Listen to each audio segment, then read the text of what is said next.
Tonight, a new era of stars looking to make its mark on one of college basketball's fiercest rivalries. It's the West Virginia Mountaineers and the Pitt Panthers in the 191st edition of the Backyard Brawl. Hi everyone, welcome inside the Peterson Event Center. Alongside Nick Rivers, I'm Jason Earl. Nick, a lot of new faces in this matchup here tonight, but you learn quickly how much grit and toughness it takes to play in the Backyard Brawl. You can't talk about grit and toughness without talking about Pitt's guard, Ishmael Leggett, a relentless scorer, driver of the basketball. He's leading his team in scoring. He's also doing the dirty work, leading his team in rebounds with 8 rebounds a game. Ishmael Leggett with 19 points at least in his first 3 games of the season. And for West Virginia, first-year coach Darren DeVries leading the Mountaineers this year, and he brings along his son Tucker, both of them coming from Drake, and Tucker really over the last couple seasons becoming one of the top mid-major players in all of college basketball. And so sets the stage for tonight. The Oakland Zoo with a record number of students in attendance here as we get underway in the Backyard Brawl. Panthers in the home whites and West Virginia on the road in navy. Both teams coming in unbeaten. And Ishmael Leggett with the first bucket of the night. Ishmael Leggett already getting involved. He's leading his team in scoring for a reason. Watch him be a focus to get this team settled in the first half. West Virginia essentially with an entirely new roster this year. We mentioned DeVries and Javon Small, a big piece. He'll be running the point for the Mountaineers, an experienced guard who comes over after transferring from Oklahoma State. And less than a minute in, Guillermo Diaz-Graham is down for the Panthers. Looked like he got hit in the mouth, and hope that Guillermo is okay, Nick, but have to mention that is a fitting way to start the Backyard Brawl, isn't it? It's a fitting way to start the Backyard Brawl. Yes, he got hurt, but good for him sticking his nose in there, trying to get the stop. Well, we talked about grit and toughness. Here you go. Definitely. Using his off arm, caught an elbow. I bet you in this rivalry, you can count how many elbows been thrown between Pitt and West Virginia. It's got to be in the thousands. So should have heard Bert Smith there. Previous play is under review here, just 36 seconds in. Did not look to be anything egregious to me, Nick. Don't think that's worthy of being upgraded to any kind of flagrant foul. It looked like, as you said, Guillermo just caught an elbow on the bucket there from Hansberry. Didn't seem intentional in any way. Yeah, it's just a tough drive. Used his off arm. Tried to climb up his body to get to the basket. It's good defense. Sometimes you're going to get hit in this game. Now the Oakland Zoo certainly thinks that there was some intent perhaps behind the offensive attack from Hansberry, but Bert Smith and Brian O'Connell still taking a look and having a conversation with Gregory Nixon. That's the crew here tonight in Pittsburgh. Could you imagine the brawl starting any other way? I cannot any other way, especially when it means so much. Those at-large bids at the end of the season, these are the type of games you need to win to impress the committee.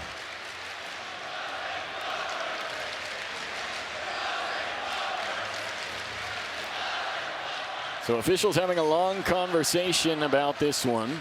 And here comes Bert Smith. After review, the play has been upgraded to a flagrant 1 foul. We'll see 2, and Pitt will get the ball on the end line. All right, so we stand corrected right away. We had Brian O'Connell come over to us and Bert Smith announcing it here inside the Pete. It is a flagrant 1 foul going against Amani Hansberry. Yeah, I guess they felt him using that off arm was a little excessive. I mean, he did extend that arm out. That's probably what the ref saw. That's why they gave him the flagrant. So Guillermo Diaz-Graham exited for Zach Austin. Austin steps in, and he makes the first free throw for the Panthers.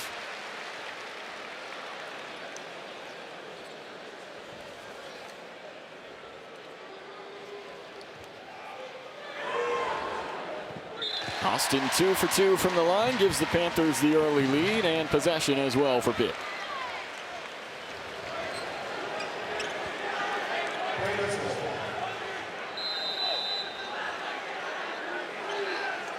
So a bit of a strange sequence to start things off here in the 191st backyard brawl, but now Jalen Lowe sets up the Panther offense. Of course, the sophomore standout joined by that impressive Panther backcourt, Damian Dunn and Ishmael Leggett. Cameron Corey and Guillermo Diaz-Graham round out that starting five for the Panthers. Mentioned Austin checked in for Diaz-Graham, and the triple in and out for the Panther wing. Good driving kick there. West Virginia is really going to establish themselves in the half-court defense, force Pitt to have long possessions. Hansberry defended by Corin, and off top of the key, DeVries. Deep three, Tucker DeVries, in and out. Rebound secured there by O'Connie, and the Panthers gather. Good job by Pitt getting the stop there, but they can't allow second chance opportunities. Lowe with a nasty crossover, but then it's taken by DeVries. Working on Leggett and a kick out to Small. West Virginia will reset the offense. Small averaging 4.5 assists on the season. Big time player for Oklahoma State last year. Here's the drive. Reverse layup off the window. Tough take last year. He was all Big 12 honorable mention at Oklahoma State, making the in-conference transfer to West Virginia.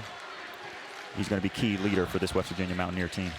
Javon Small, actually a guy that Jeff Capel recruited when he first left East Carolina. Spent a couple seasons there before going to WVU, with Oklahoma State in between. Now it's Corin, top of the arc. That's a triple for Corin.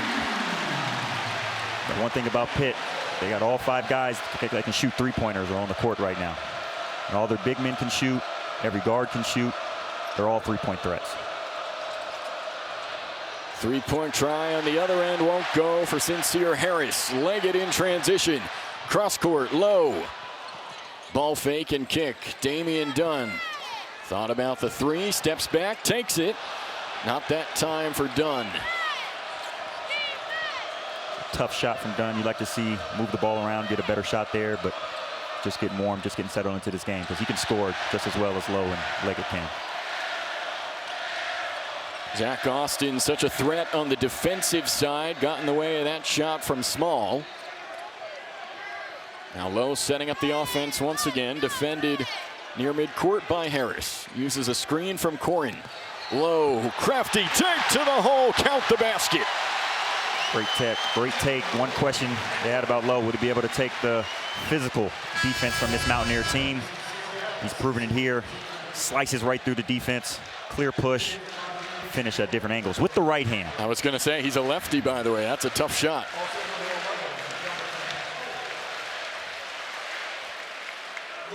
Jalen Lowe. Really impressive what we've seen in just about a year and a few games from this guy in his sophomore season. Of course, embraced the starting role midway through last year. Joined in the backcourt by Bub Carrington. And also, by the way, an elite free throw shooter. He sinks that one. Completes the three-point play. And Jalen Lowe in elite company at the charity stripe this year. How about Ashworth, Eric Dixon, 2 elite players in college basketball. Lowe is automatic from the free throw line, and he stays perfect on his most recent trip. Nice drive, athletic move from Harris to get to the basket. Great drive from Harris. Look at his energy. As soon as he scores, he's right back on defense, picking up Low full court. Love the energy.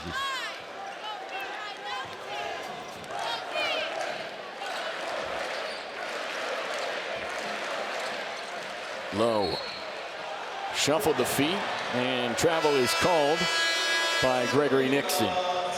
Just about 4 minutes in here in the backyard brawl. It's a 10-6 Pittsburgh lead early.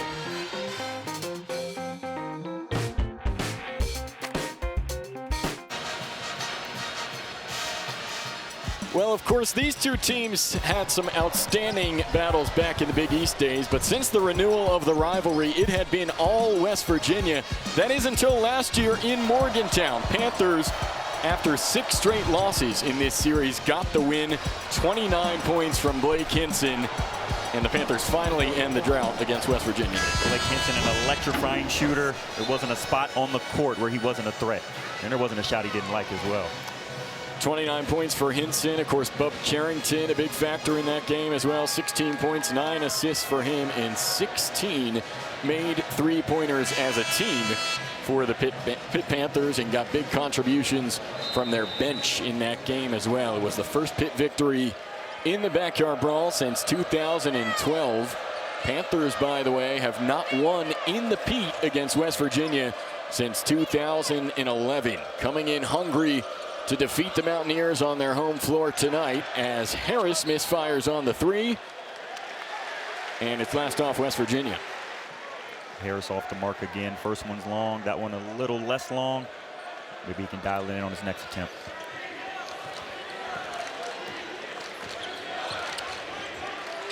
Guillermo Diaz-Graham has made his way to the scorers table. Good sight for the Panthers to see him back ready to check in. For now, Austin still on the floor, and 12 on the timer for Pitt on offense. Screen from Corin. Done. Pull-up tray.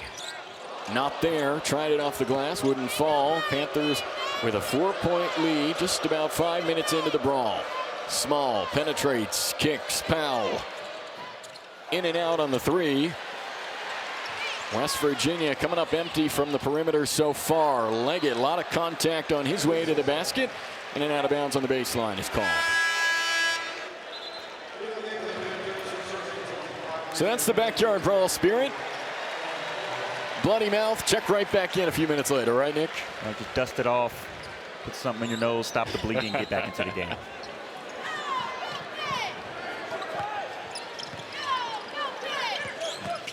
Leggett, little step back jumper, yes. Emotions are high, he's already getting fired up. He has been so efficient this season. 69% field goal percentage on the year for Leggett, and quickly 2 for 2 on the night. Small couldn't get it to go, but the rebound is good for Andre. Already the second or third second chance opportunity for the Mountaineers. Pitt has to do a better job on the glass. Diaz-Graham, that's a three. Again, all 5 players from the Pitt team are three-point shooting threats. 2 threes today from big men. Panthers struggled to get the three-point ball going early Monday against Gardner-Webb, and Coach Capel certainly happy to see 2 3 balls go in tonight from his big fellas. Cameron Corin getting the first one, and now it's Diaz-Graham. Great drive here. Drew 3 players that time. Hits it off to Guillermo. Very capable shooter. Shot 40% from 3 last year. Look at him getting fired up. Mouth bleeding. Love to see it. That's what this rivalry brings out of you. Here is Diaz-Graham. Hands it back to Lowe. Pull up 3. Back iron. Rebound for Andre. That's his second on the night for the center from London, England. Tenor making his appearance for the Mountaineers at point guard. He actually was Mr. Tennessee basketball. One of the freshmen that's going to be a contributor for this Mountaineer team. Score the basketball at will. DeVries been a little bit quiet so far. Fade away, in and out. Well defended by Austin. Tucker DeVries 0 for 2 early in his night. It's his second in and out. Eventually those will fall. So Pitt needs to keep doing a good job contesting them, making them shoot bad shots. Austin tries baseline and stepped on the baseline. Out of bounds called. Turnover to West Virginia.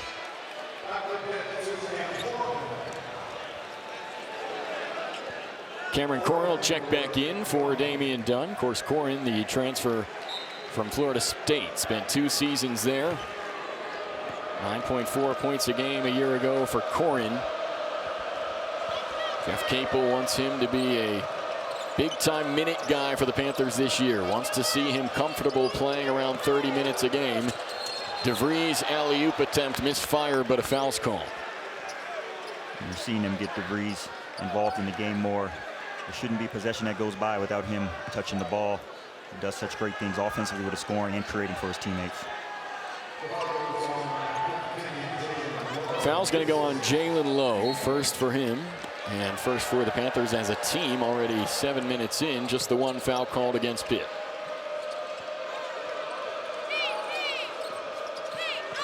Tenor drives, and the runner off target.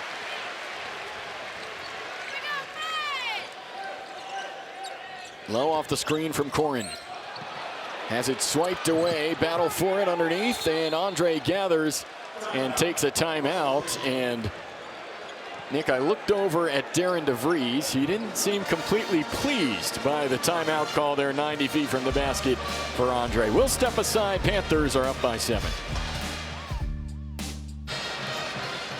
12:41 mark first half here in the backyard brawl, and it's been just as physical as we expected, Nick, between these two teams. And that was Eduardo Andre on that last play, trying to get on the floor, scoop up the ball, and you see Jalen Lowe taking an elbow to the face. Panthers have caught a couple bows so far in this game tonight, but Andre eventually gathers it and takes the timeout and burns one for West Virginia and Darren DeVries. Kind of one of those things in basketball that you're taught at a young age, right?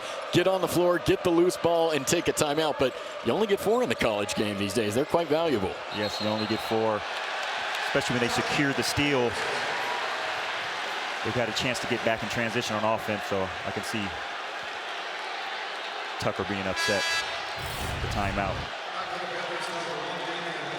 Looked like he kept his pivot foot down. I don't know about that travel. Almost looked like a Sam Young shot fake there, huh? Yes, yes. A little less extension. Sam Young had a little more extension with the ball. But both Darren and Tucker not pleased with the travel call there. Turns it over to Pitt. Mountaineers with just 1 turnover on the night. Panthers, meanwhile, have 4. But West Virginia struggling to shoot so far in this one. All the way cross court. Now a drive from Lowe and a kick to Austin. Lowe working on the freshman Tenor here. Screen from Diaz-Graham and a kick to Dunn. 3 ball in the air. Oh, yeah! That's just a textbook drive and kick. Drove past his defender. Drew Dunn's defender. Nice kick. Dunn did a great job repositioning, getting to an open spot and knocking down the shot. Little 6-0 run for the Panthers. They are 3 of 7 from beyond the arc. About 8 minutes into the brawl here. Powell swings to the corner for Tenor. Mismatch there in the post, working on the 7-footer. Now a kick outside. Yesufu's 3 won't go. Mountaineers 0 for 6 from 3-point range to start the night. Lowe with a fancy move to the basket, and he's fouled. Oakland Zoo loving what they're seeing so far tonight from their Panthers, trying to make it back-to-back wins in the backyard brawl. And they've got the 3-ball working. Damian Dunn knocks it down from downtown, and the Panthers lead by 10.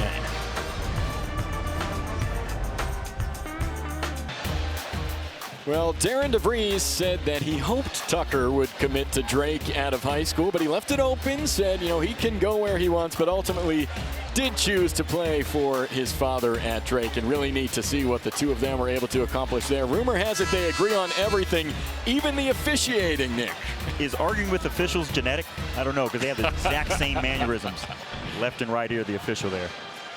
What an outstanding tenure for Darren DeVries at Drake, and for Tucker as well, of course, becoming the second father-son duo in West Virginia basketball history. John and Patrick Beeline, they accomplished big things in Morgantown as well. But 3 NCAA tournament appearances at Drake for Darren DeVries, and Tucker was there for a couple of them, and a guy that quickly became a story on a national scale. Nick, Tucker DeVries winning Conference Freshman of the Year and then becoming the back-to-back Missouri Valley Conference Player of the Year. First player to do that in the Missouri Valley Conference since a guy, you might have heard of him, Doug McDermott. Definitely heard of him. Another great father-son duo. The Durrett father-son duo at Creighton. However, I can't think in recent memory a better father-son duo than the DeVries.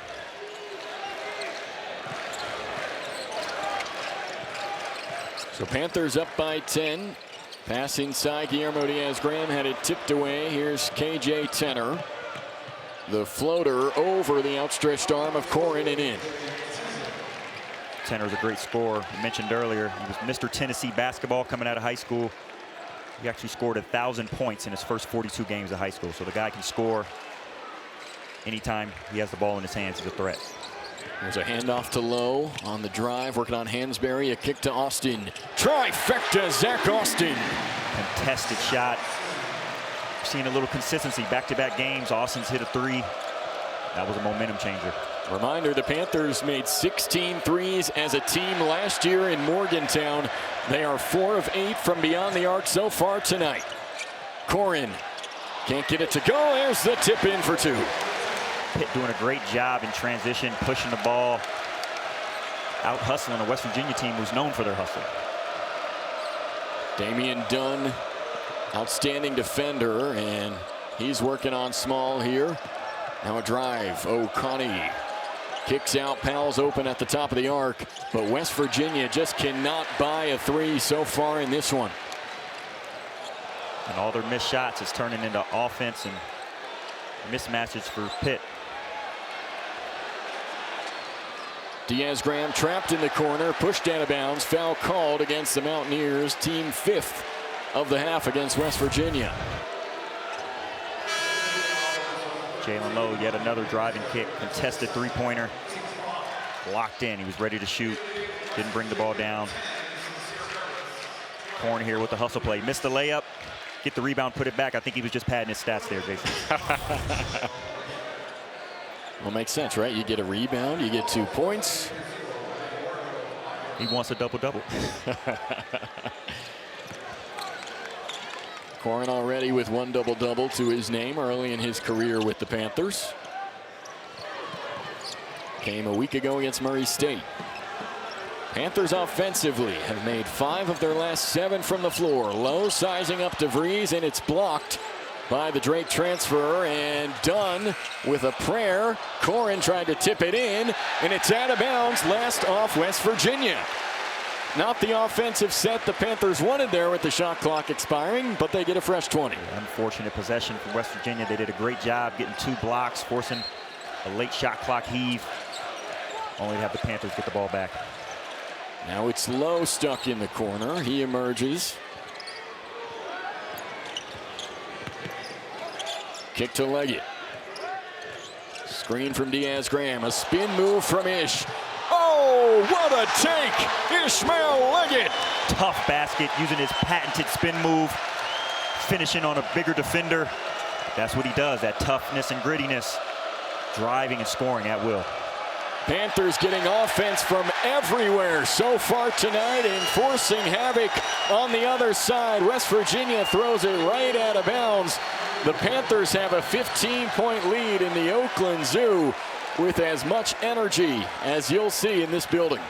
There's not a school more than West Virginia that's known for their defense, but Pitt setting the tone on defense. Holding West Virginia to under 25% shooting for the half. Think the crowd's a factor? Oh, definitely. In the Oakland Zoo, it's always a factor. Current 7-0 run for the Panthers. Damian Dunn working on DeVries. Corin, a short jumper, yes. Corin starting to feel it. Starting to feel it, shooting threes, getting layups, shooting mid-range jump shots. What can he do today? Cam Corin with a quick 7, leads all scorers in the game. Baseline drive, O'Connell finally ends the run.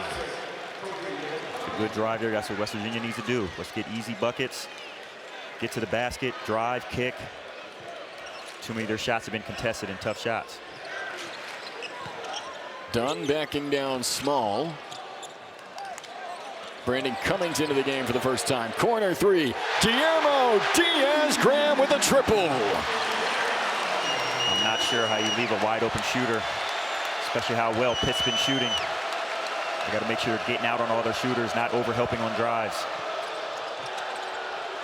Everything going Pitt's way in the first 12 minutes of this backyard brawl. 18-point lead at home for Pitt. Small with the step back, too strong. Dunn chases down the board. Another great defense possession, forcing a tough fadeaway from long mid-range. It's one of the toughest shots in basketball. Dunn, pull up, got a 3! And Pitt may not have one guy make 9 threes, but they have at least 3 or 4 guys that are gonna hit 3 or 4. Great job shooting today from Pitt. Listen to the Oakland Zoo crowd loving 6 made threes in the first half for the Pitt Panthers. Diaz-Graham, Dunn, you name it, the Panthers are automatic from downtown.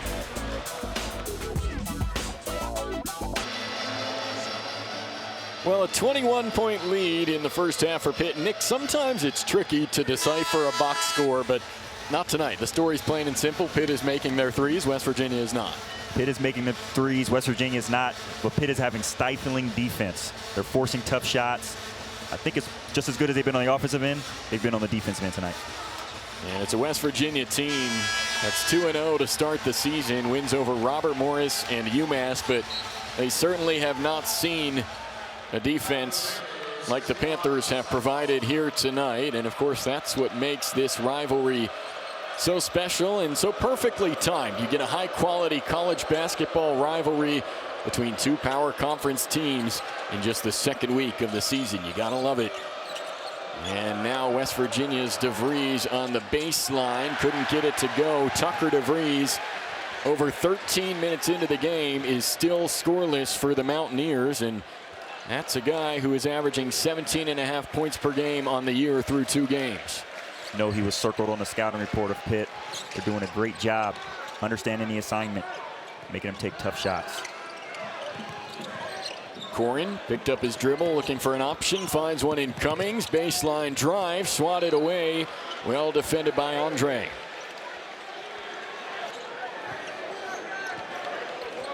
Brandon Cummings, a guy who grew up very familiar with this rivalry, of course, from Midland, Pennsylvania, not far outside of Pittsburgh. Went to Lincoln Park. Saw his brother Nelly play in this rivalry. Gets his first couple minutes there before checking out for Jalen Lowe. Cummings is a guy they're going to rotate into the lineup. He's a great scorer, has a nose for the basket. Watch him have a big contribution as the season progresses.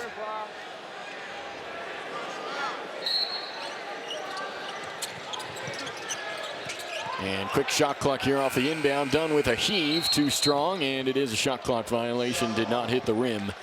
Turns it over to West Virginia. Now, one of the keys, Nick, Jeff Capel talked to us earlier today at shoot-around, said a couple games in so far, he's seen his team lay off the gas. They get big leads early, but it's about maintaining those leads and fighting for a full 40 minutes. Yes, and the last team you want to do that against is West Virginia. They're going to play hard, wire to wire. Can't let them get back into the game because they can get hot as well. Why they're not in the game right now, they're missing shots. Once they start hitting shots, it could be a different ball game. Andre hits the 2 there, but no Mountaineer scorer with more than 4 so far tonight in this one. Here's Corin.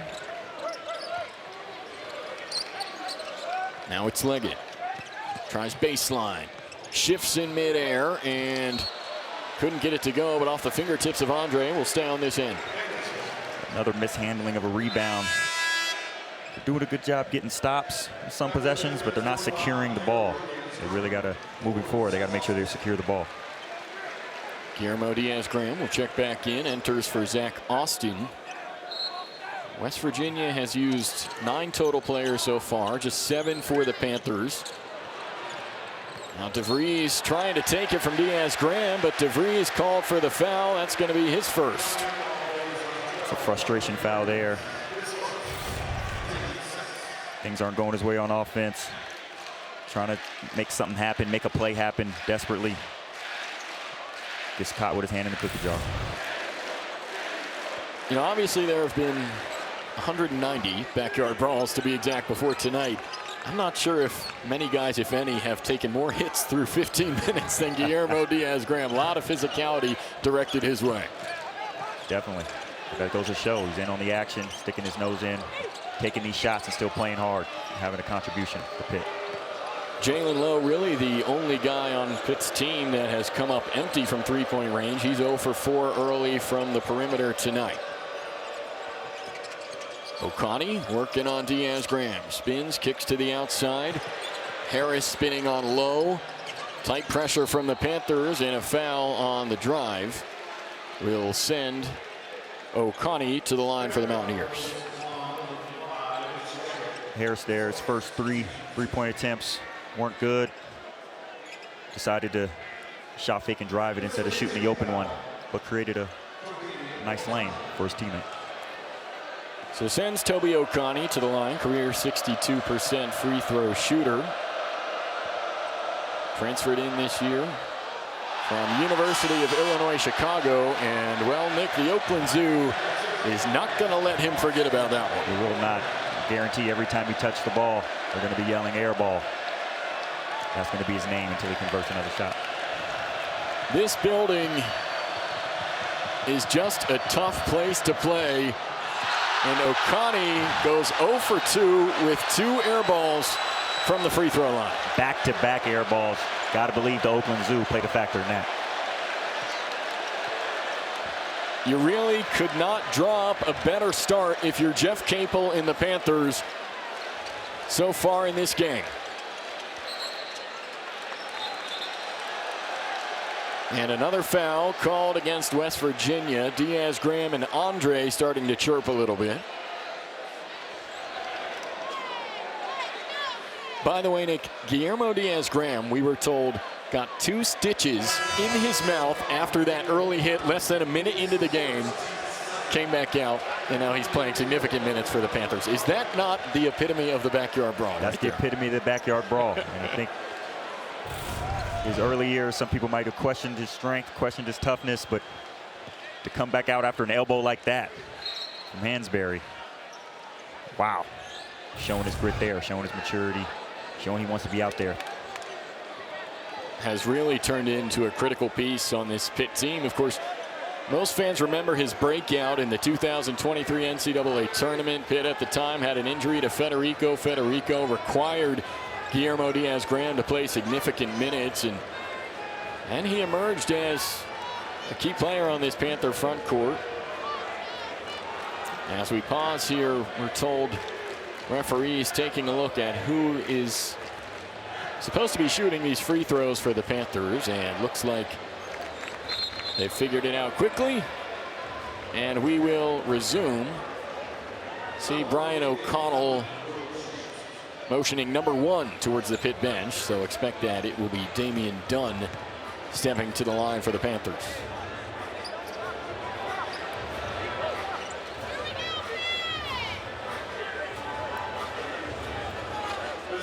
So Dunn at the line, of course, the transfer from Houston. Spent just 1 season there, and first 4 years of his collegiate career at Temple. And Nick, really a guy who looks like an under-the-radar transfer acquisition for the Panthers, because Houston was a #1 seed in the NCAA tournament last year. Naturally, he had to take a back seat to some of the more dangerous offensive weapons, but he was a scorer at Temple, and he has been for Pitt through a few games. Yes, he's a guy, he's used to leading the team, used to carrying the load. If you can score the basketball, that gene usually never leaves you. And he had a different role when he went to Houston. Forced to take the back seat behind some guys of the Final Four team, but looked like he's back in his comfort zone now at Pitt. Bit of a mismatch here. DeVries on low, and a kick out. 3 from the top of the arc falls, and the Mountaineers have their first triple of the night from Jonathan Powell. And Powell's really one of their energy guys, one of their vocal leaders. If he gets going, watch the Mountaineers start picking up the pace.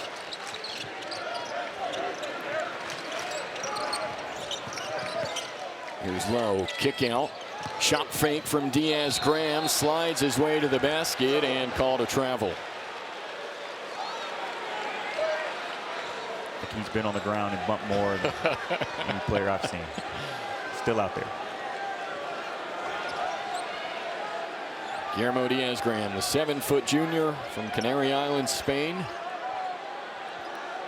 Improved his rebounding so far this year as well. He averaged just 3.9 boards a game a season ago, up to 7.7 rebounds per game this year for Guillermo, and getting that 3-point shot going early in the first half tonight. A 17-point lead for the Panthers. Powell tries another one, too strong that time, and Austin tips it to Lowe for the Panthers.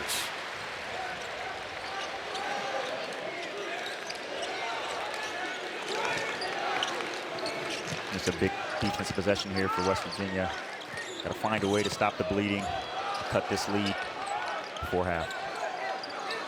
10 on the timer. Here's Dunn. Working against Small.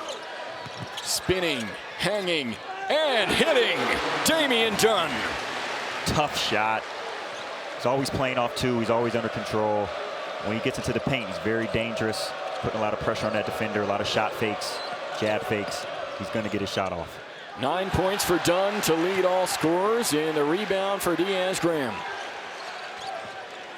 Jalen Lowe, by the way, at 6'3", leading all rebounders in the contest so far. He's got 5 boards.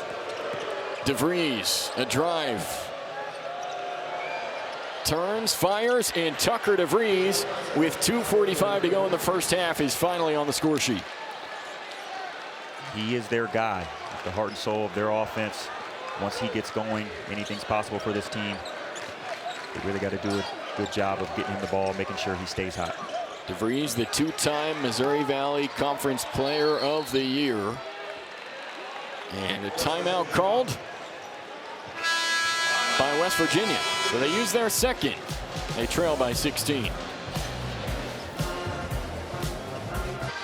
Well, this one's got to feel good for Tucker DeVries. Finally gets his first bucket off the night, off the give and go from Andre. And so DeVries, this is why Jeff Capel does not want his team to lay off the gas, Nick, because if a guy like him can get going, he's going to be very dangerous for West Virginia.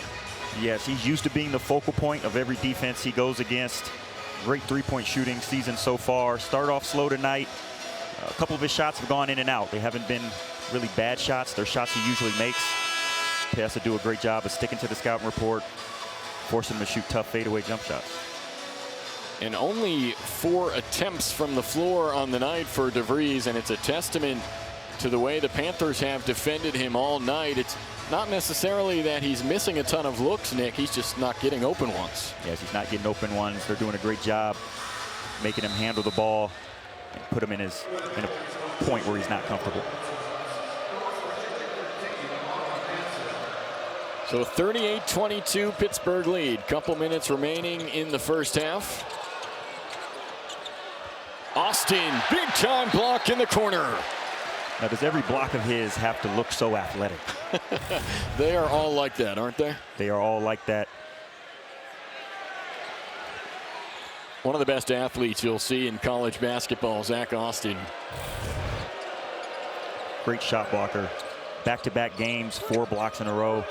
He already has his first one tonight.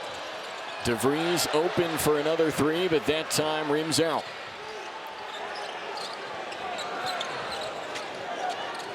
Low surveying, tight defense from Small. Under 2 minutes to go, first half in the backyard brawl.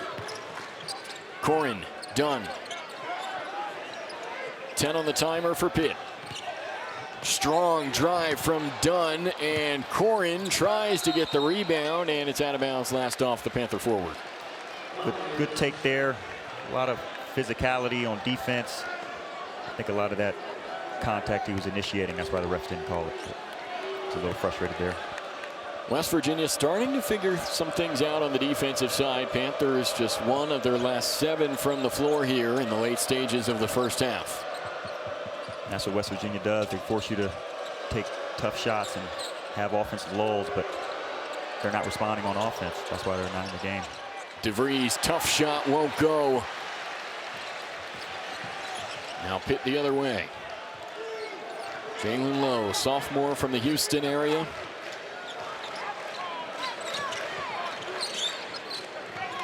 He's the quarterback of this Pitt offense. And a foul called on the interior, off the ball. And believe it'll be Cameron Corin shooting 1-and-1.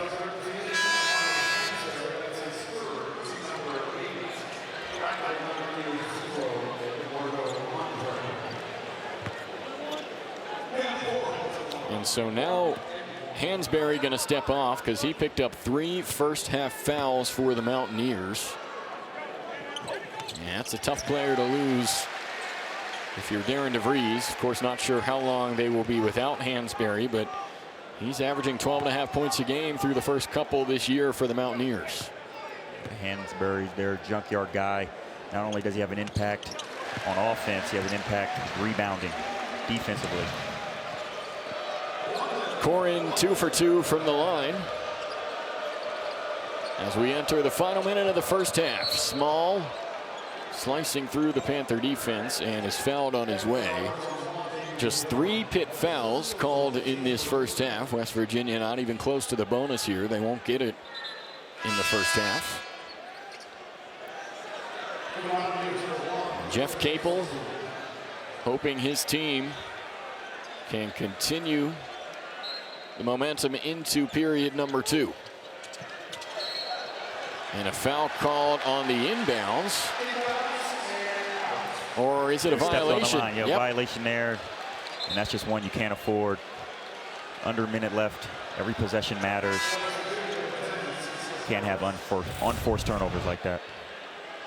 And a great look from our crew. You can see there left side of your screen. Yesufu stepped right on that sideline and turns the ball over to Pitt. That's a costly one. You don't usually see that from an experienced senior leader like Yesufu. And so Yesufu comes right back into the game for Harris. And should note, turnovers has not been the problem for West Virginia tonight. That's only their 3rd of the entire first half. Just have not shot the ball as efficiently as they did through their first couple games of the season. Now it's Lowe setting up the Panther offense with Corin.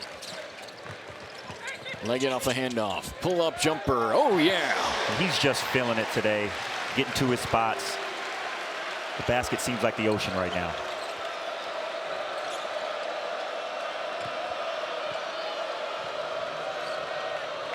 This is such a key possession from West Virginia. They need to get a good shot.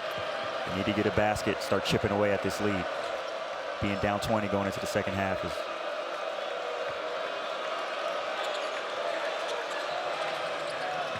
Small drives, loses a handle. Low in transition. Alley-oop to Dunn. Yes!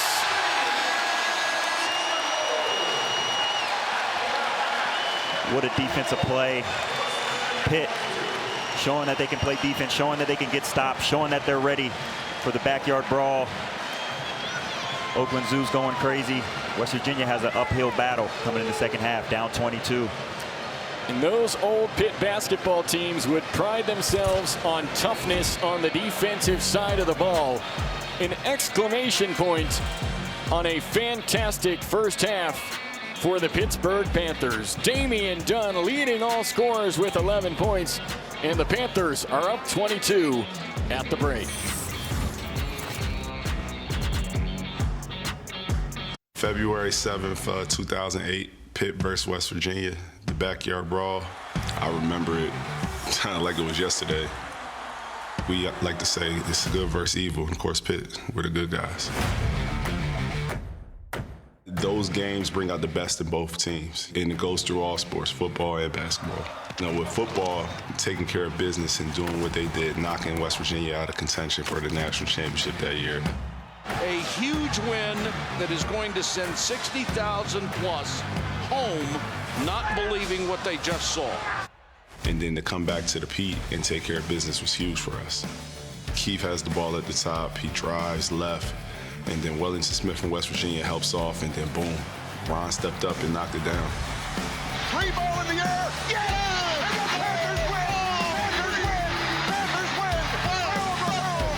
55 seconds! All I remember is throwing my headband off in celebration and being almost ran over by LeVance Field, who was supposed to be hurt at the time with a fractured foot.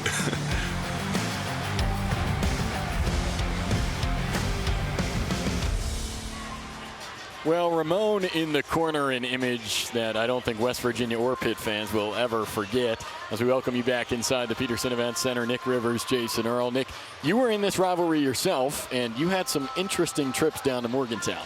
Yes, at Morgantown, my junior year, a mysterious object. We're in a timeout. A mysterious object flies in the air, strikes our assistant coach in the eye. Huggins gets on the microphone, berates the fans for throwing stuff on the court. Fans go crazy. West Virginia comes back and beat us by almost 20.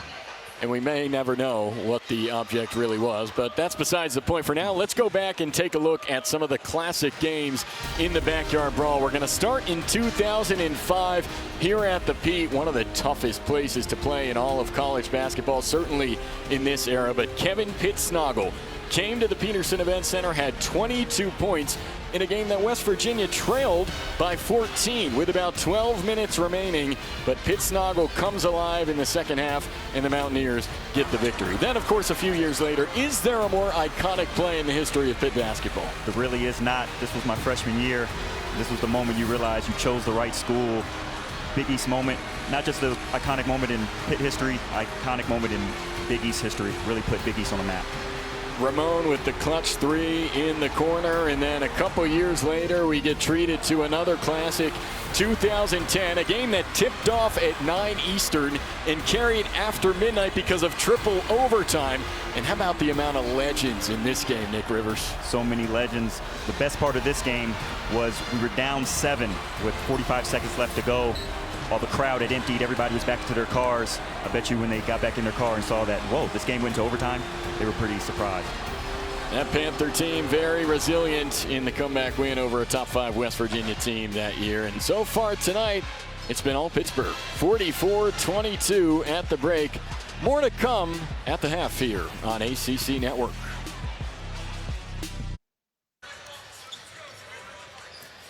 Halftime here in Pittsburgh. It is the 191st edition of the Backyard Brawl between West Virginia and Pitt. And of course, for the Panthers, this is their first game of the season against another power conference team. But ACC always provides a tough slate. So let's take a look at what the conference has in store this year. Of course, ton of conversation about Cooper Flagg and what he brings to Duke, one of the best freshmen the sport has seen in recent years. R.J. Davis returns to North Carolina after being the Conference Player of the Year a season ago. And Steve Forbes has really started to turn around Wake Forest, a team that should make the NCAA tournament this year. And the ACC, of course, adding Cal, SMU, and Stanford. So preseason all-conference teams have been revealed. But, Nick, I thought these guys should have gotten some consideration. What do you think?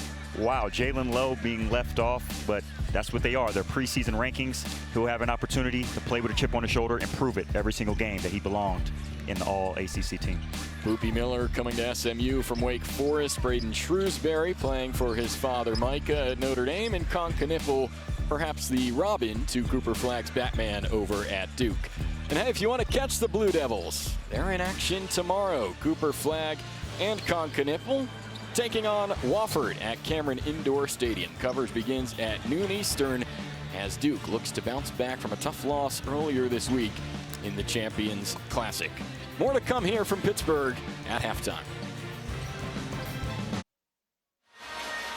Well, everything going the Panthers' way in the first half of the Backyard Brawl. It's a 44-22 Pitt lead. And Nick, a big key to success a year ago in this game for Pitt was the three-point ball, and it's on the mark once again tonight. It's on the mark. This is definitely Capel era shooting. They're scoring at will, shooting threes at will. 4 different players with three-point shots.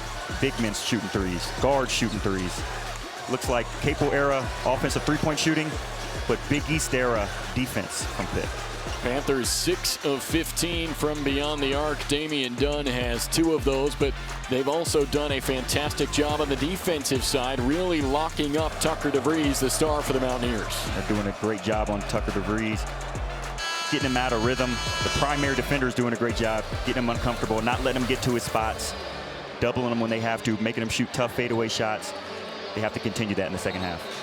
DeVries, the back-to-back Missouri Valley Conference Player of the Year with just 3 points on 1 of 6 shooting from the floor in that first half, and leads us to this 22-point lead for the Pitt Panthers. There's the numbers for you, and obviously the three-point category, a big disparity. West Virginia 2 for 13. That's 15% from beyond the arc for the Mountaineers in the first half, and Panthers ending the half on a 24-10 scoring run. Not much to dislike if you're that guy right there, Jeff Capel, and the West Virginia Mountaineers hoping that they can find some kind of rhythm here in the second half to make this one interesting.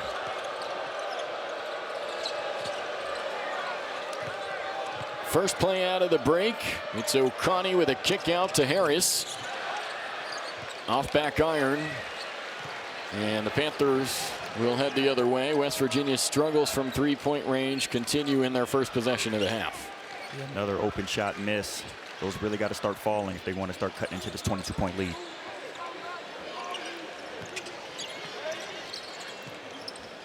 Dunn bounce pass Diaz-Graham.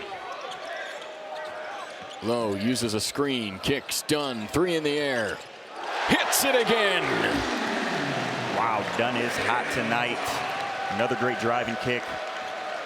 Typically West Virginia, they're in the passing lanes. They force tough passes when you drive, but Jalen Lowe doing a good job hitting Dunn.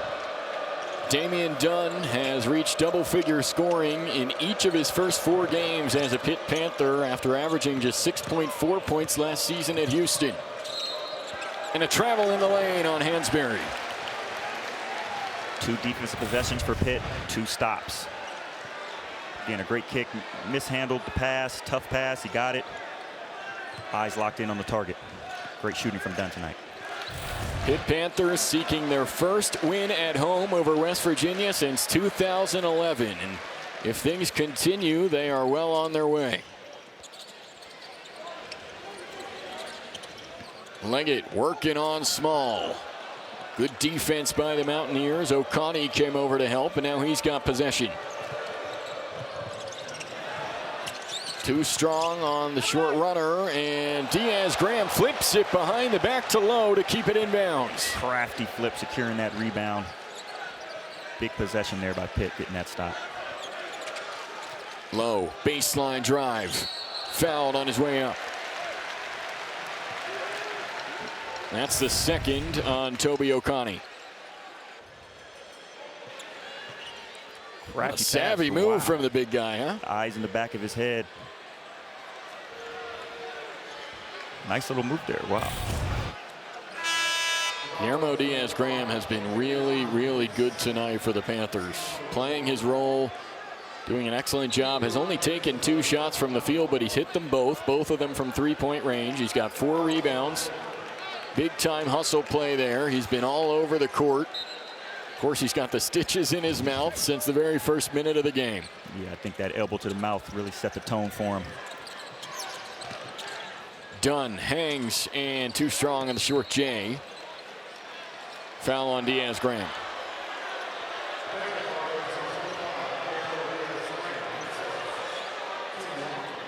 No foul trouble on the Panthers side. No Pitt player with more than 1 here tonight.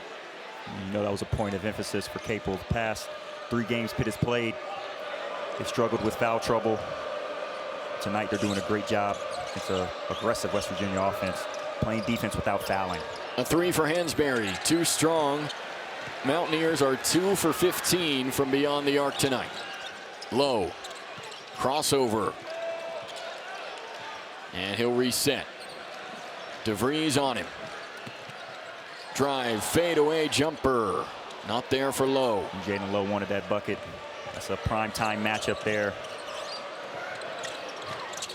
Nice move and a hit from three-point range for Small. He's got 7 points to lead all scorers on West Virginia, and he's trying to get the offense going for the Mountaineers with 17 minutes remaining.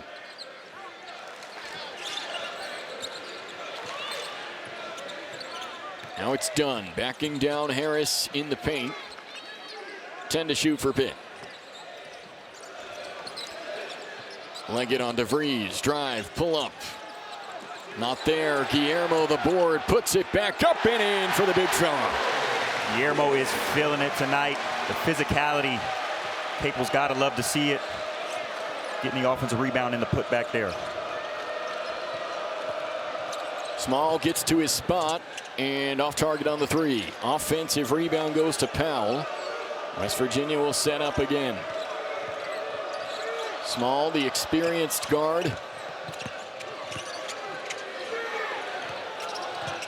Now Powell.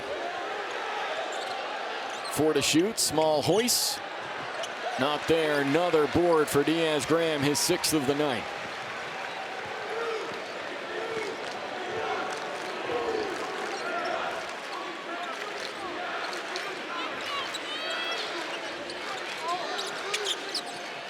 Low looking for Corin on the interior.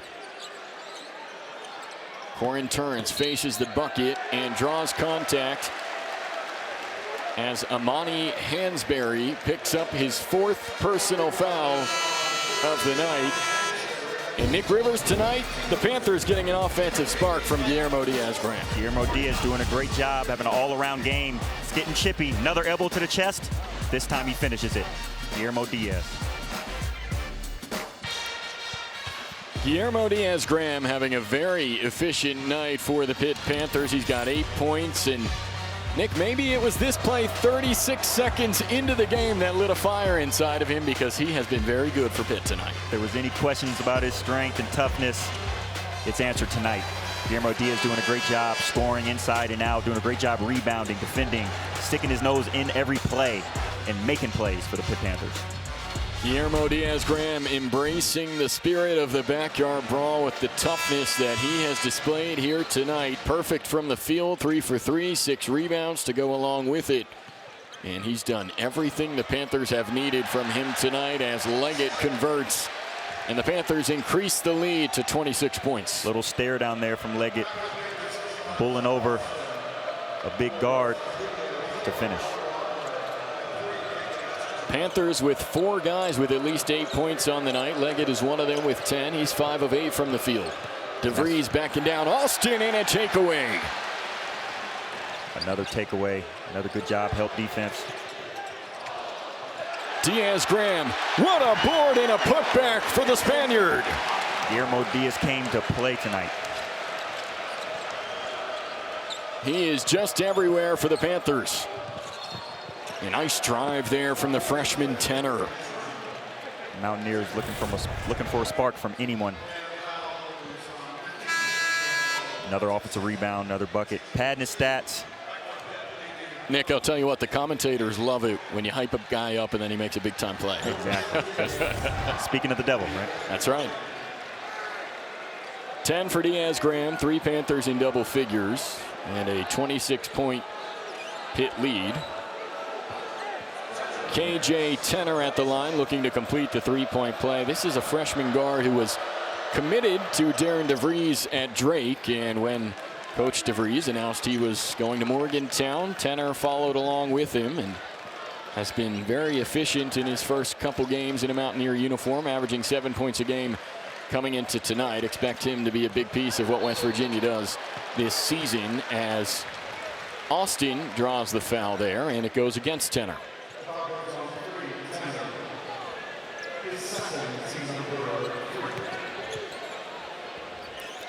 So, Nick, just under 15 minutes remaining. It's a 25-point margin. And in a backyard brawl, you never want to call it over, right? But the more time seems to tick on, the less likely it becomes that West Virginia can mount a comeback in this game. Yeah, Mountaineers, they're going to have to kind of segment the rest of this half. For the next 5 minutes, maybe get it down to 10. And the next 5 minutes after that, maybe get down to single digits. Then the next 5 minutes after that, get back into the single-digit game. That's the only way they're going to get back in this game. If they break down, take good shots, find somebody to get some scoring. Reminder, Pitt has not won over West Virginia in this building since 2011, as Brandon Cummings was probably, what, 6 years old at that time? Yes, he was in a stroller. He was probably in this building watching, I have a feeling. Small misfires on the 3, and another board for the junior Guillermo Diaz-Graham. Here's Cummings.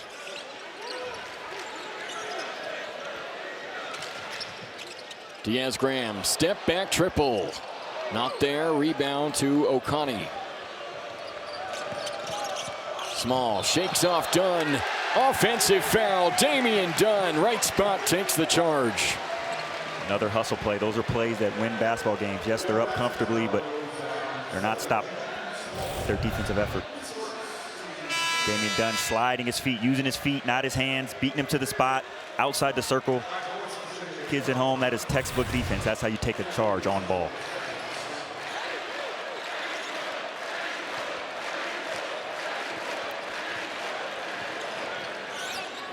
So 6 minutes in, second half, Panthers continuing to roll. Dunn fouled on his way up. He'll head to the line.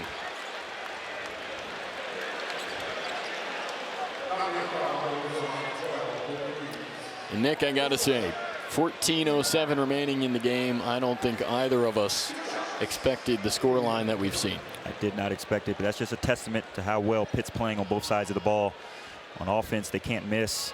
Balanced scoring attack, hitting from long range. On defense, stifling defense, forcing turnovers, forcing tough shots. And West Virginia just having a flat-out off night. Seems like the type of result that if it holds, suddenly you're going to start seeing people around the country take an eye on Pitt. A team that was 3-0 coming into tonight, but didn't necessarily have any eye-opening wins. Radford, Murray State, and Gardner-Webb. And suddenly, though, Nick, if you're up 28 on West Virginia, and if the margin stays similar to where it's at, you're going to have people paying attention to your basketball team. Pitt was a team last year. They feel that they were snubbed. They feel that they should have been in postseason play, should have been in the NCAA tournament. But this win might open the eyes of the selection committee. They continue to have a good season. Jeff Capel continuing to emphasize that every game is important as Damian Dunn muscles his way to the cup. Damian Dunn taking advantage of the size mismatch. Welcoming the freshman to the backyard brawl. Damian Dunn, just a bucket getter by nature. And that's what we call their mouse in the house. Smaller defender, freshman, knows he's stronger, knows he can get to his spot on him, and one. Dunn listed at 6'5", Tenor listed at 6 foot for West Virginia. Dunn takes advantage. 17 points for the sixth-year player. What an addition he has been for these Panthers.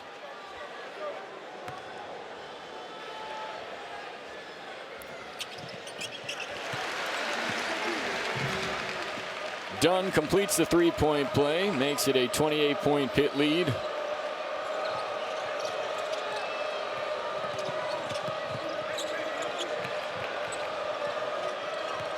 DeVries just can't get free. Tries to shoot one over Diaz-Graham, but it's off target.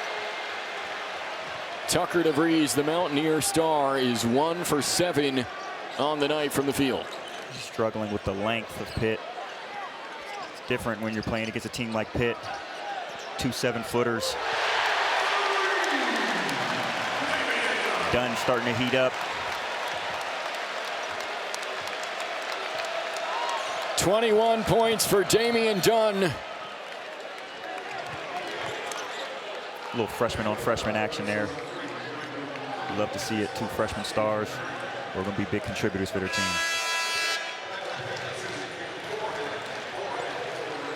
Cameron Coring going to check in along with Jalen Lowe. Important to note as well, Nick, Panthers have only used 2 substitutes in this game. Jeff Capel talking to us at shoot around today about how they've got a few different guys coming off injury, not quite in game shape just yet, but expect them to be key factors throughout the year. But they're doing this with limited depth, and they expect to have those guys ready soon. But thinking of guys like Papa Conte, Amsel Delilich, Jorge Diaz-Graham, coming off an injury last year, but getting a ton of contributions from their starters, and that's what's propelled them through 4 games. Yes, they have a really balanced attack from all their starters. And I think it's he's limiting his bench, limiting his depth on purpose, trying to figure out what the lineup is best for his team. Yesufu, the drive through contact. First field goal of the night for him. Spent last season at Washington State, did Yesufu. Leggett, a baseline drive into contact and one. Ishmael Leggett. Got another and one today. Drives to the basket so hard, so relentlessly. Puts a lot of pressure on the refs. You got to call a foul with the contact he generates. Great jab step. Finishing through contact. That is his strength. That's his superpower. Little dance. Love to see it. Just so many weapons, Nick, on this Pitt backcourt. And even on a night like tonight when Jalen Lowe not shooting the ball as efficiently as he normally does, Lowe is 1 for 7 with 5 points. There's other weapons on this Pitt offense, namely Damian Dunn and Ishmael Leggett. You get a big night from Guillermo Diaz-Graham. has to be a relieving factor for Coach Jeff Capel that your star point guard can have an off shooting night and other guys can step up against a Big 12 opponent. Yes, off shooting night, but Jalen Lowe definitely captain of this team. He has an impact in many ways. You know, he has assists. He's leading the team in rebounds today. He does it all. He doesn't have to be the one to score every night. And Tucker DeVries just picked up his third foul, trying to reach around Cameron Corrin. But the star of the night is Damian Dunn with 21 points. Welcome to Pittsburgh, Mr. Dunn. Panthers lead by 28.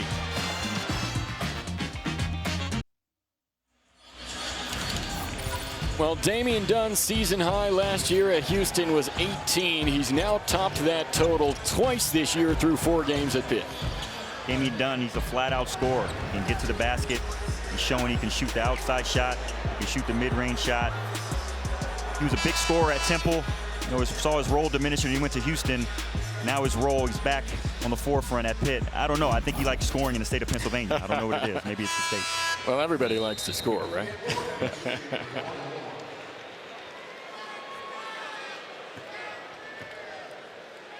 Damian Dunn received all-conference honors twice. Over on the other side of the state at Temple. Part of the AAC all-rookie team as well back in 2021 with the Owls.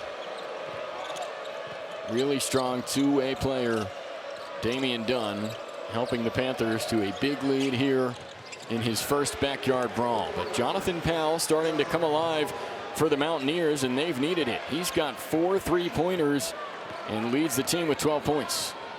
He is their energy guy. He can set the tone, but it might be a little too late, being down 25, 11 minutes left. But let's see if the Mountaineers can get on a run here. Lowe has his 3 blocked, well defended by Harris. Jorge Diaz-Graham, by the way, into the contest for the first time, 31 in white. Leggett pushing tempo. Now slow things down, wait for his teammates to catch up. A smart play, saw he didn't have numbers, pulled it out so they can run a play and get a good shot. Corrin and DeVries battling down low. Now a mismatch for Jalen Lowe. Bounce pass, corner 3, Leggett fires and hits. Leggett, he was the lone starter without a 3-point shot today. He figured it was his turn. He wanted to get on the board, hit some threes.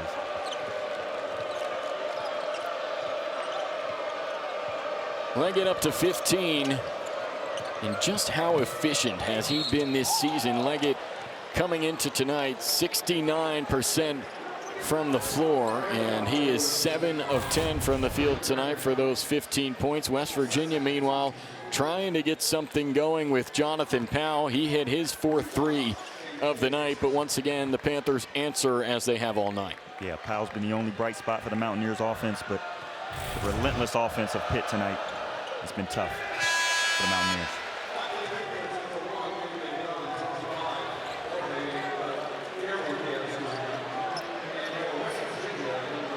So Panthers going big here.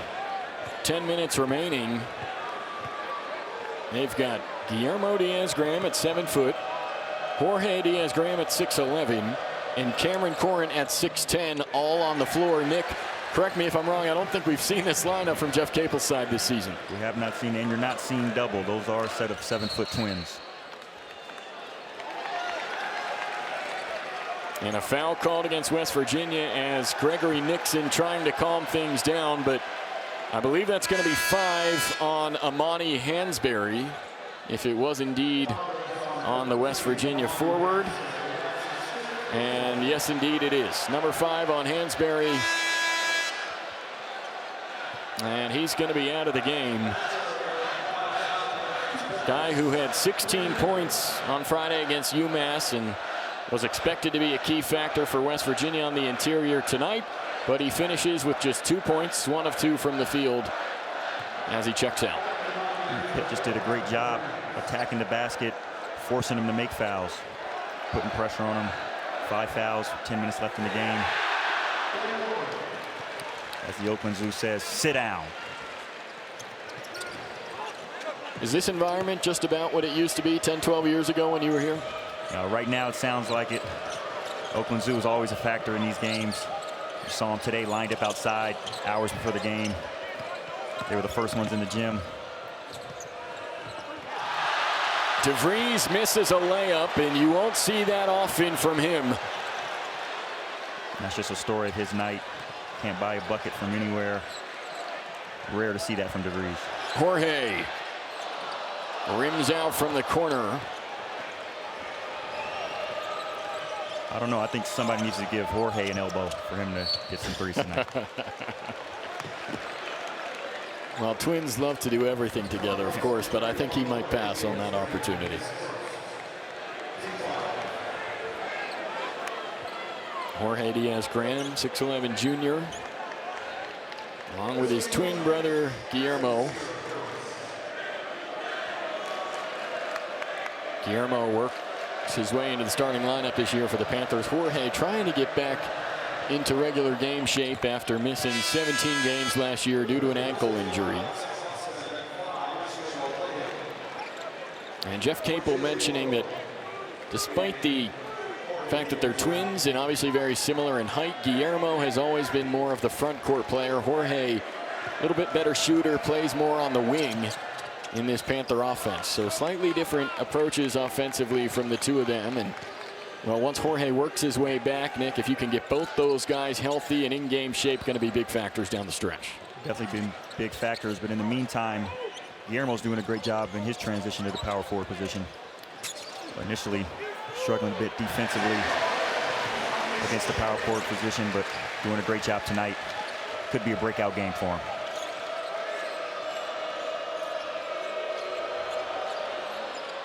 DeVries just trying everything at this point, but nothing is working for the senior Tucker DeVries. That was his cleanest look of the night. 27-foot three-point shot. Leggett off balance on the short jumper. Now Harris quickly the other way. Big time denial. I mean, it's one thing to get block shots, but to make them look so athletic and mean. Zach Austin, freaky athlete, great defender for this Pitt defense. Cross court. Leggett the drive, floats in the air, can't get it to fall. Now Small. He wants another one. Did he get a piece? He got a piece. He's throwing up the Kimbe Mutombo finger wave. Dunn, the drive, and Austin the putback dunk. He's got a lot of energy right now. Everybody contributing for the Panthers on both ends of the floor. The swap from Zach Austin. He's been doing it all season for the Panthers. And it is a 28-point Pittsburgh lead in the backyard brawl. Well, Zach Austin just picked up his third block of the night. This is his third straight game with at least 3 blocks, and it puts him in elite company. Power conference players here with multiple 4+ block games. How about this list? You've got a 2-time national champion in Alex Caravan at the top, a top recruit in the country in Jaden Quaintance at Arizona State. Zach Austin has been off to an outstanding start on the defensive side. And note to Mountaineers, when you're on offense, please believe Zach Austin is jumping at every single chance he can get to get that 4th block.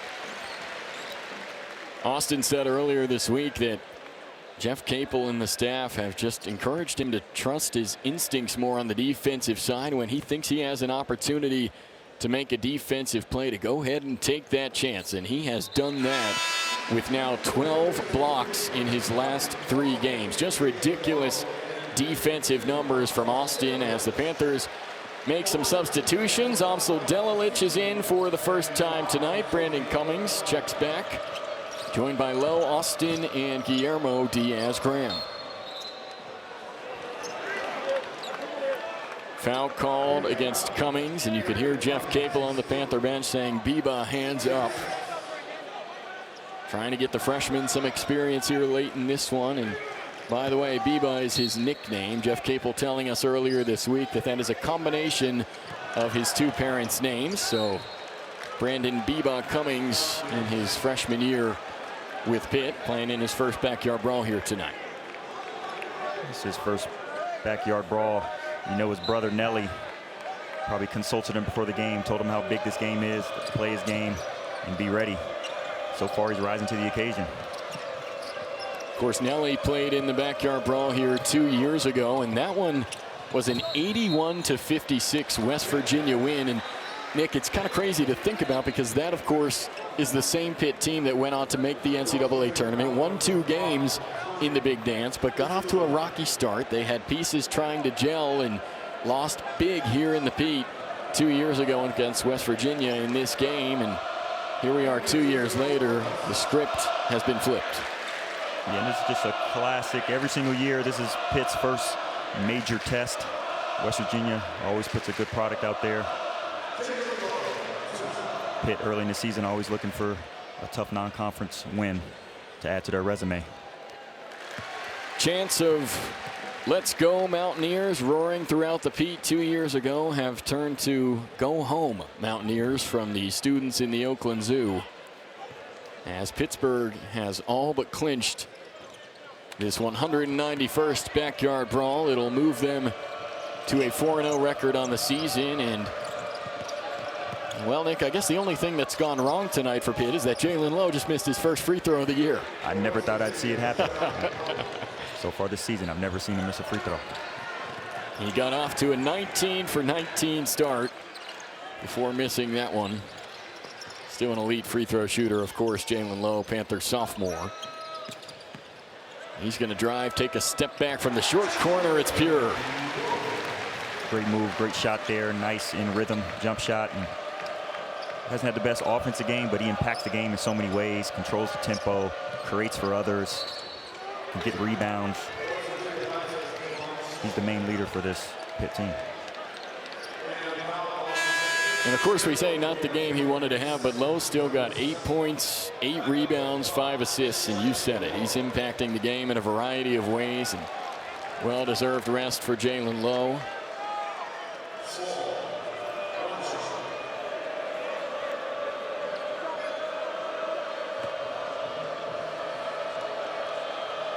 Meanwhile, foul there went on Guillermo Diaz-Graham. And Javon Small completes the three-point play. Small is up to 10 points for the Mountaineers. Also for Pitt, Amsel Dedelik's in the game. He's another guy. Three-point shooting threat in this capable three-point offense. Another guy that can hit it from downtown. Capable looking to expand his role as he gets healthier. Cummings, what a crossover. Oh, how about the take from the freshman? Great move there. Cummings, great scorer, great finisher at the basket. Crafty little move there for the freshman. Saw a shot of his family there. Of course, they've now seen both of the Cummings kids in the Pitt uniform. Nelly getting the Panthers back to the dance and passing the torch on to his younger brother, Brandon. A three for Small. And thought it might have been tipped. It was not, just airballed from Small, and the Zoo is letting him hear it. Look at their nice inside-out crossover. Quick move with the left. Good job for the freshman.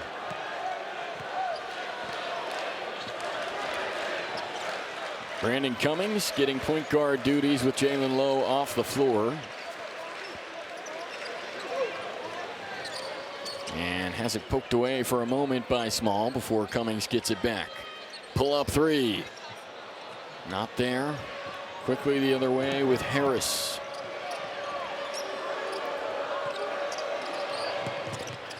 Another three, too strong. West Virginia 6 for 27 from beyond the arc tonight. Leggett, a step back three. And rebound tracked down by DeVries.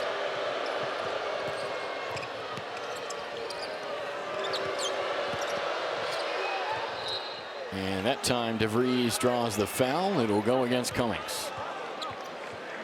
One of the first times in the game saw DeVries actually take it to the basket, not settle for a jumper. Would have liked to seen that happen a little earlier. Maybe that could have gotten him to a better rhythm today.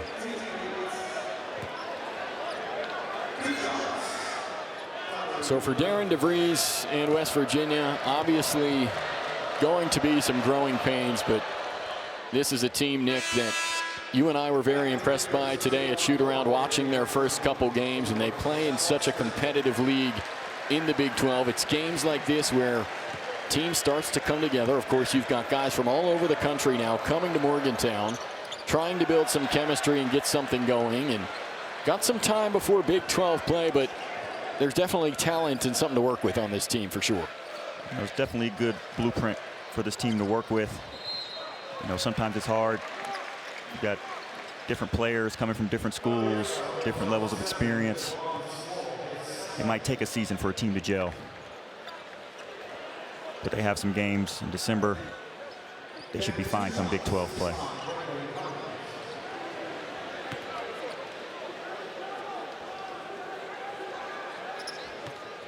Darren DeVries, a guy that was likely courted by a number of teams this offseason for what he accomplished at Drake. Two-time Missouri Valley Conference Coach of the Year. He achieved at least 20 wins in 6 straight seasons at Drake, and certainly earned a power conference job here with West Virginia, and excited about what he can bring to the West Virginia program. Of course, last year, under interim head coach Josh Eilert, won only 9 games and kind of delayed that head coaching hire until this past offseason, and they wanted to make sure they were patient, got it right, and certainly think they did with Darren DeVries. And again, not the result they wanted here tonight, but lots to be excited about for West Virginia basketball. Tucker DeVries gets the takeaway in the 2. Margin still at 27. And this is a chance for younger guys, the guys that aren't in the lineup normally, to show what they can do. Can't let the game get sloppy. You want to get into the rotation, this tight rotation that Capel has so far this year. You got to show you can handle pressure. So Tucker DeVries just fouled out of the game right here at midcourt. With a little push in the back to Brandon Cummings. He didn't like the call. He's been aggressive all day. Another frustration foul.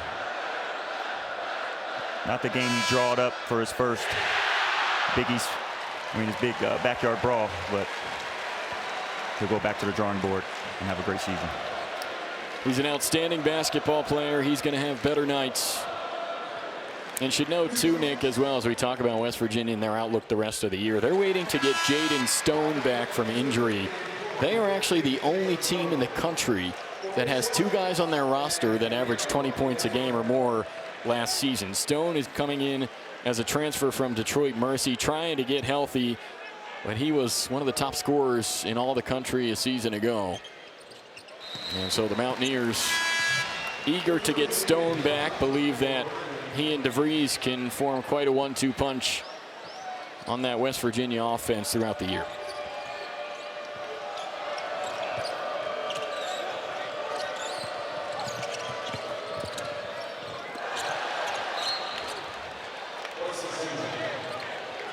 Pitt still playing defense, still not letting any easy buckets happen. Up 29, 4 minutes left in the game. You love to see that. It's a well-coached team there.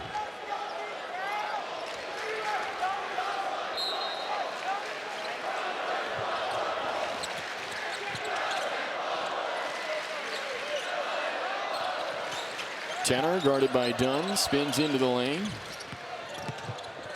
And a baseline drive draws contact there from Yesufu.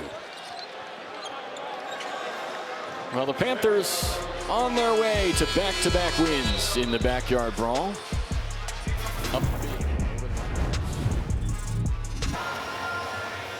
Well, this morning, Nick, a 29-point lead for the Panthers in the backyard brawl, maybe seeming like something only prayers from the Pitt Pope could provide, but they have gotten it here tonight with under 4 minutes to go. And you and I were talking during the break, felt like for a while one of those games you were waiting to see when West Virginia was going to make their move and come back, but it just never came. They just couldn't get anything going offensively. Pitt did a great job forcing them to make tough shots, but even the easy shots they got, they just didn't go in. So complete off night offensively for West Virginia. When we talked around halftime, it's the type of game that on a Friday night, early in the season in November in non-conference play, when There are only so many power conference versus power conference matchups. This is one that will get people's attention. Panthers destroying their rival West Virginia in the second week of the season as Corin draws contact. And Nick, it answers a lot of questions. Of course, a lot of people that watched Pitt from afar maybe last year thought, okay, this is a team that revolves around Blake Hinson and Bub Carrington. But you come into this year, you start 3-0, and you follow that up with a blowout win over West Virginia. And suddenly those questions about are you going to be able to replace the scoring and the offense from Hinson and Carrington, those questions are starting to be answered.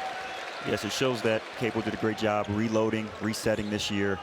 It's going to be more of a balanced attack. Multiple guys in double figures every single night. It's not just going to be 2 guys relied on for the scoring.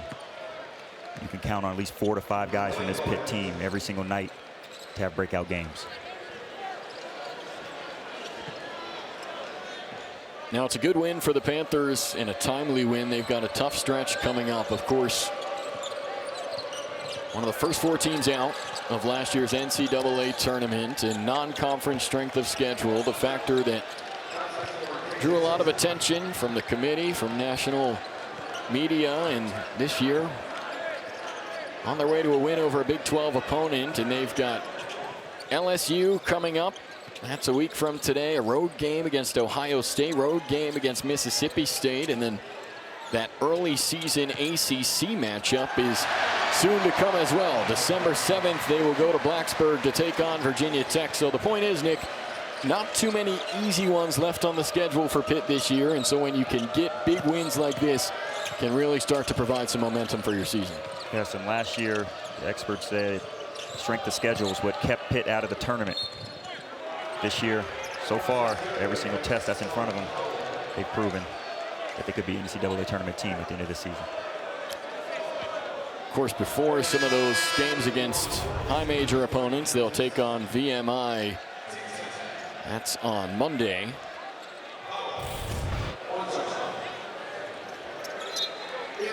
Saw the bucket there from Jonathan Powell. He has been one of the few bright spots tonight for the Mountaineers. 16 points for the freshman from Dayton, 6 of 12 from the floor, including 4 3-pointers.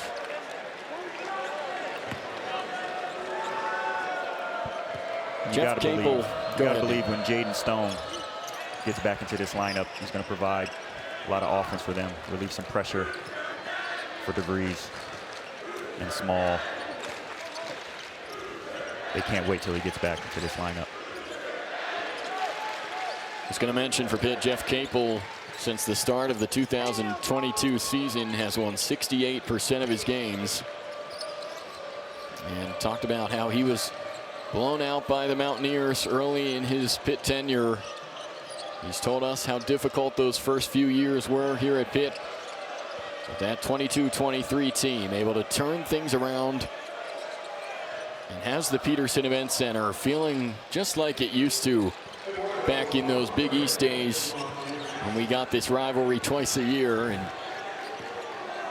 well, I think if you told Pitt fans in year 7 of the Jeff Capel era, they'd have a tournament appearance, they'd have a 24-point lead at home over the Mountaineers in the backyard brawl, that provides some excitement about the direction of the program. Definitely. 100 wins. Now it looks going to look like 101 wins in the Capel era at Pitt. Looks like Pitt's here to stay.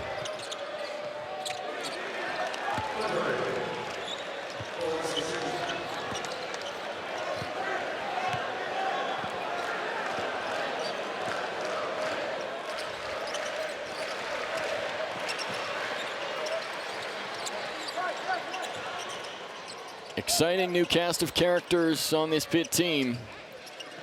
Of course, they retain guys like Jalen Lowe, Ishmael Leggett, Guillermo, Jorge Diaz-Graham, Zach Austin. Then they add a few new ones into the mix. Cameron Corin, Damian Dunn, huge tonight. Ansel Delilich, freshman Brandon Cummings.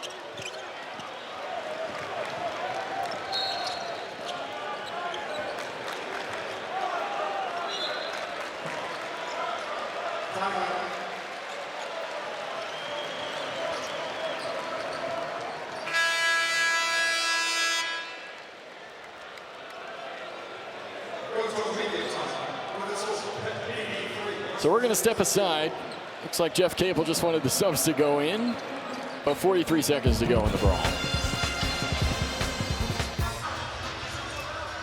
Well, 43.9 seconds remaining in the backyard brawl. Jeff Capel wanted to get his subs in and took us to a full timeout. So now we resume. We finish things off here at the Peterson Event Center. And believe me, Jeff Capel did not want to go to the full timeout, but did want to get his guys some time here at the end of the backyard brawl. So Papa Conte, Marlon Barnes Jr. into the contest, and Delilich squares up and hits.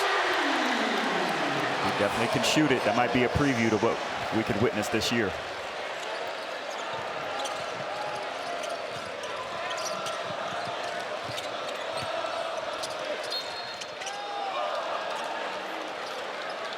And a foul called on the Panthers. Papa Conte.